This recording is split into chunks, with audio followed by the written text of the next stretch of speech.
The New Year Visitors. A long time ago, an old woman lived next to a small river outside the local village.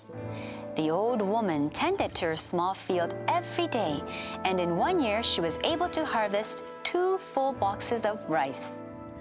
On New Year's Eve of that year, she went to the landowner she was borrowing the land from with half of her harvest to give to him. The landowner's mansion was the biggest building in the village, and by the time the old woman reached it, there were already mountains and mountains of year-end gifts from the other villagers. The old woman handed over her harvest as a gift for the landowner. After receiving the gift, the landowner said, "What? Only grains of rice?" Unimpressed, he threw the rice grains all over his garden for his chickens to eat. Can you hear the chickens clucking? They're saying that there isn't enough rice for them to eat. On the verge of tears, the old woman left the mansion. The 7 gods of good fortune that were enshrined in the house of the landowner saw what happened with the old woman. "What a terrible person! Let's leave this place."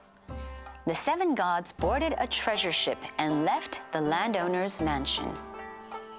That night, when the old woman was sitting near the fireplace, she heard some voices outside. "Excuse us."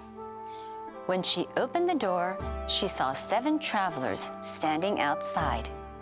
"We can't travel in this snowy weather, so would you be so kind as to let us stay the night here?" they asked. Without hesitating, the old woman invited them inside and let them sleep in her bedroom while she slept in the closet. On New Year's Day, the old woman woke up and went to prepare breakfast. To her surprise, instead of 7 travelers, there were 7 gods of good fortune, all made of gold. Since that day, the old woman's life was filled with good fortune, while the landowner eventually lost all of his money. The end.